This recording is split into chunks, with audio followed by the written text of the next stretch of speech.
What's up, world? It's your boy AP. This is AP's NBA Daily Picks. In this video, I'll be breaking down the Los Angeles Clippers versus the Charlotte Hornets. The Clippers are 4-11, 1-6 on the road. Charlotte Hornets are 4-11, 3-4 at home. Some interesting things going on in this game right here. This game is also played at noon Central Standard Time. This will be like, I want to say 1 p.m. East Coast time, and I think that's like 10 a.m. West Coast time. So it's a West Coast team on the East Coast time zone. Their biological clock is running about the same as it is when they be home. Yeah, I think this is like them playing the game at 10 o'clock daytime in the morning.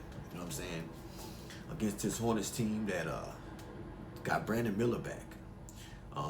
They're giving the Hornets plus 1.5 points, and the over and under is 228.5. Let's look at my game notes right here. So let's look at the critical injuries and how that impacts the roster. For the Clippers, we got Kawhi Leonard out. Severe loss of an elite two-way wing defense, forcing the remaining rotation guards. The main rotation to guard the Charlotte Hornets' athleticism. You got Derrick Jones Jr. and Jordan Miller out for the Clippers. Their key athletic defenders missing, further exposing the Clippers' perimeter. We got the return of Brandon Miller. He had a shoulder injury. I think that upgrades the offense for the Charlotte Hornets. Miller's return provides elite wing length, spacing, and new defensive switch threat capable of guarding multiple positions. I do love Brandon Miller, his scoring ability, but in this game, I just want to watch, maybe catch him live and see what type of rhythm that he's in. But coming back from a shoulder injury, he missed the last 13 games. I'm not sure how many minutes he'll be projected to play in this game right here. And they're also on the first leg of a back-to-back as well. They go to Atlanta to play Atlanta for Sunday. But he does space the floor for the Hornets offense. The scheduling situation and the fatigue factor, I believe, is the Clippers gonna have to deal with that fatigue. They've been on the road. Let's see. Los Angeles Clippers are facing one of the most structural, difficult spots in NBA schedule, which is the cornerstone of this model that I've created. The Clippers cumulative load. This is the 5th road game of a grueling East Coast trip in a 9-day span. Just days ago, James Harden played an unsustainable 51 minutes in a double overtime victory at Dallas on November 14th.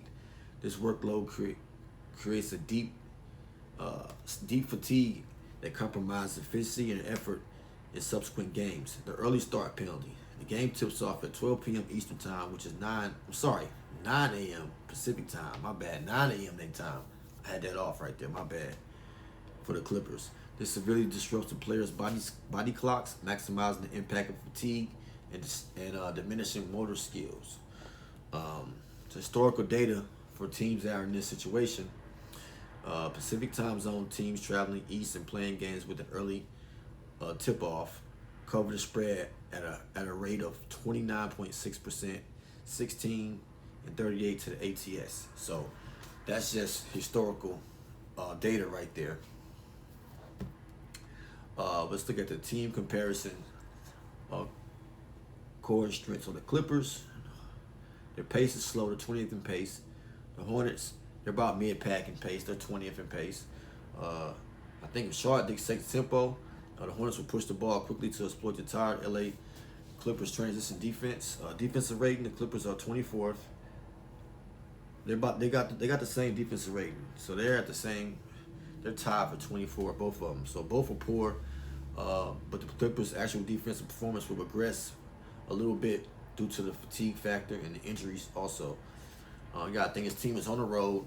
They have some key wing players injured. And I watched the game whenever Brook Lopez gets in the game.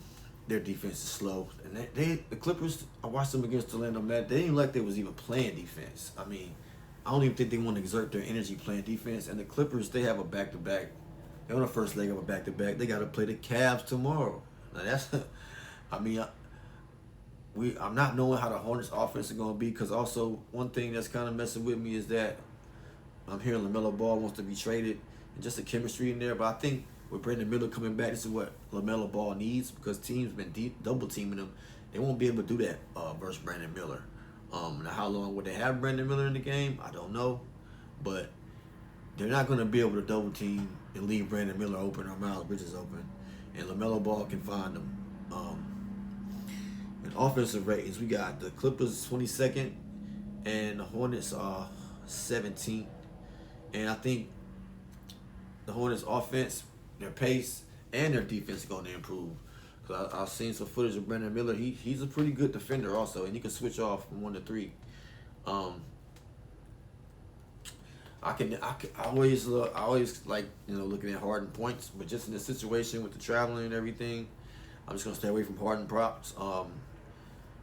I don't know about his points prop. I think he's gonna regress a bit.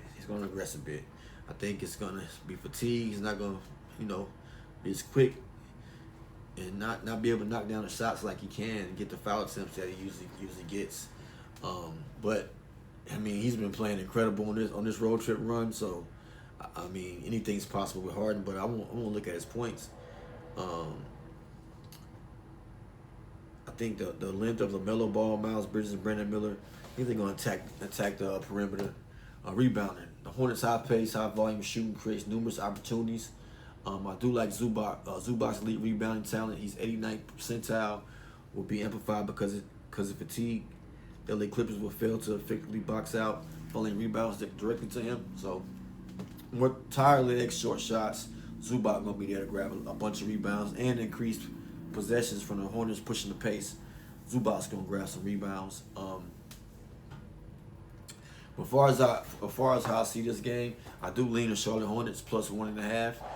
We did see the Pacers just come in there and handle business against the Hornets, but they didn't have Brandon Miller. They will have Brandon Miller in this game right here. Both teams, though, are on the first leg of a back-to-back. So, maybe I'm not sure how that's going to factor in and what type of strategy will the Charlotte Hornets coaching staff use. But historically, I'm just going with historic data. The Clippers just in a bad travel spot, man. Back-to-back. Early game. Like I said, the data says teams in this situation only cover 29.6 of the time. So 3 out of 10 times the team will cover in this situation. You know what I'm saying? I do like Harden's assists. I think as he gets tired in the game and his role might shift instead of scoring to a playmaker. So I do like Harden's assists. His assist prop is 8.5. I'd rather take it for 8 assists. Zubac's rebounds at 11.5. Like I said, he's an elite rebounder. I like Zubac rebounds in here. Brandon Miller, I wouldn't take anything from him. I'm not looking at anything from Brandon Miller right here, just because I don't know how many minutes he's gonna play. I do like Miles Bridges over his points prop to get 20 points. He's a high volume scorer. He's averaging 17.73 field goal attempts a game. I think the Clippers are shorthanded in the position to guard him, and I did watch James Harden go under a bunch of screens. I just think the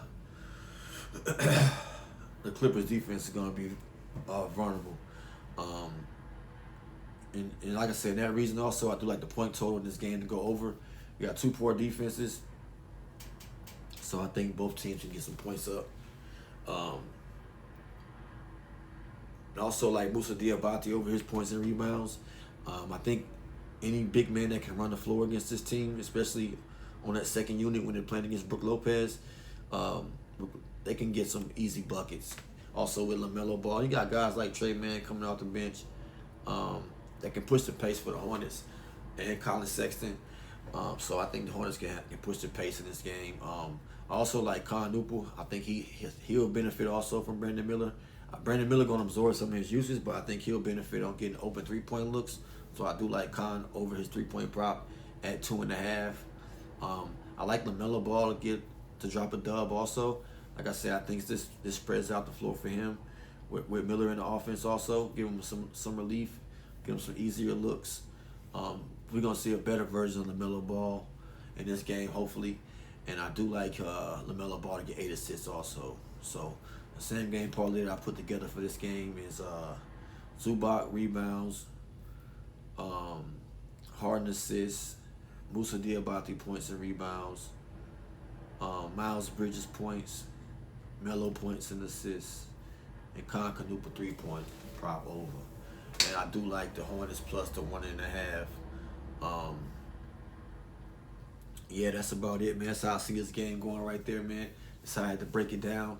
You dig, man. Y'all like, comment, and subscribe, man. And let me know what y'all think. Y'all think Harden is gonna have a crazy scoring night?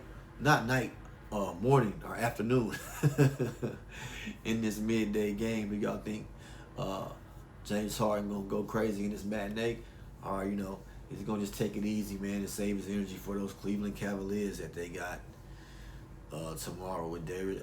I'm not sure if Darius Garland gonna play. I gotta check that out. But Darius Garland, if LaMelo Ball don't give him problems, Darius Garland and Donovan Mitchell are gonna give him problems on Monday. But yeah, health, wealth, and little all. You already know what time it is. It's bag season.